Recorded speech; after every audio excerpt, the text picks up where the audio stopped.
it seems a long journey from when you started all the way through to when you first were a Parramatta Eel. How did it feel pulling on that jersey for the first time? Well, I was excited for the simple fact that I'd now gone to the next step. I've gone through all that junior football, I've gone through grade with the rule, I played for country, and the door had opened for me. I was signed by Parramatta, and I came up at the end of November after I'd signed the contract and met all the players here. And then the first training session was a 9.3 kilometre run at Mount Pritchard, so I had to come up and do that, and I ran okay. It was all right. Then we went away, trained, had to come back in early January, so we went through all the pre-season, all the build up to that first game, and Tjhrow finally picked me in first grade for the first game of 1979 in the second row. We played against Western Suburbs here at Cumberland Oval, and my brother had signed with St George, so we both had played all those things I said to you before. He'd done the same, and he went to St George and I came to Parramatta, and he played on the Saturday against Manly, and he had a really good game. He might have got player of the match. So there's always that rivalry between the two of us. So Sunday turns up, we're playing against the likes of John Donnelly, Les Boyd, you name them, Tom Rodonicus, they had a great side.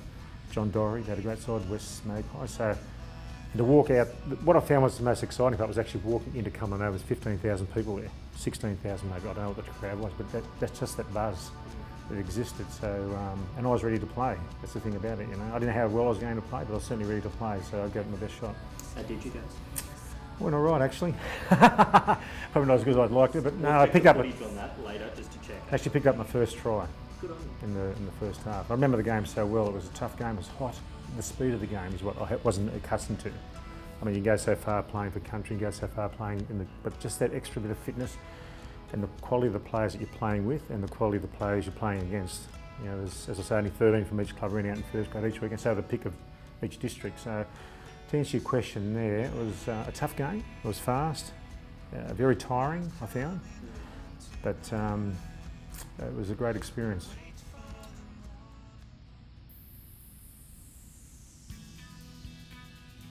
You set yourself goals, right? You've got to get to that goal. But to get to that goal, there's a journey along the way, because the next morning the sun's still going to come up and the sun's going to go down.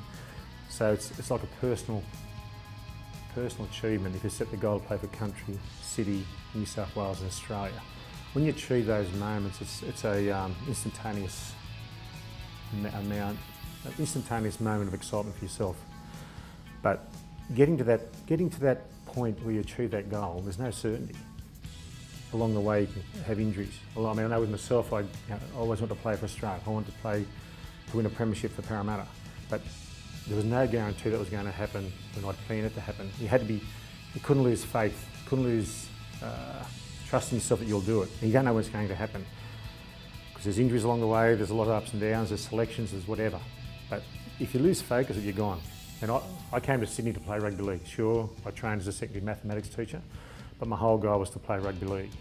And obviously I was brought up with a good background. I always worked. From about 11 years of age, I had a job, an electrical shop. I had a job in the wheat silo, I worked on the railways.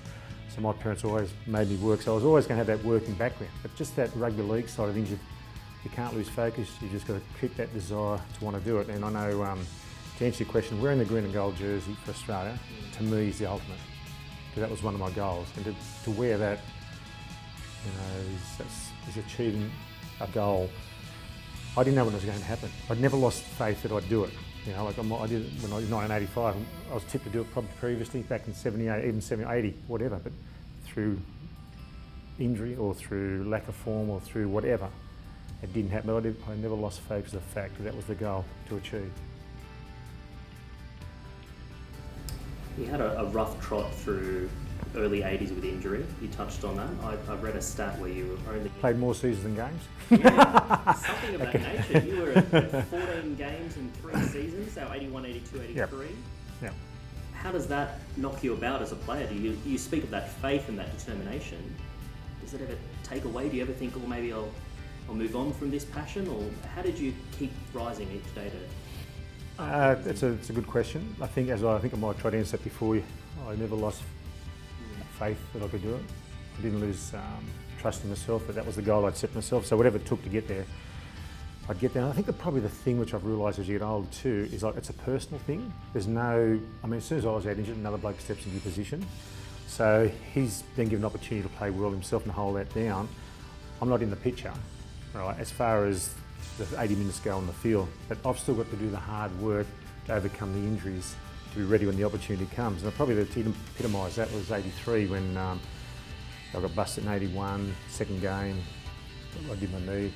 I was out for 12 months, ended up with that golden staph infection, went from about 15 stone to 11 stone or whatever. And then I used to catch the bus from Castle Hill where I lived down to Dr. Johnson's surgery. He'd just sit on a leg machine. Even the old ladies on the buses used to get up and give me a seat. That's how bad I was going. Had the crutches or whatever, but that was all a part of the deal of getting better. I mean, if I ignored that, I'd never get back there. So all these little things you realise for yourself. Of course, along the way too, Jack Gibson would come and visit me in hospital and he'd bring a book to read or he'd bring a plate of seafood and sit there and eat it himself, whatever.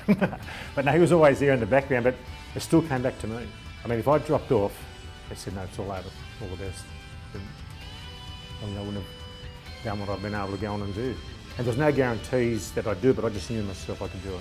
I just knew whatever it took to do, whatever it takes, you've got to want to do it.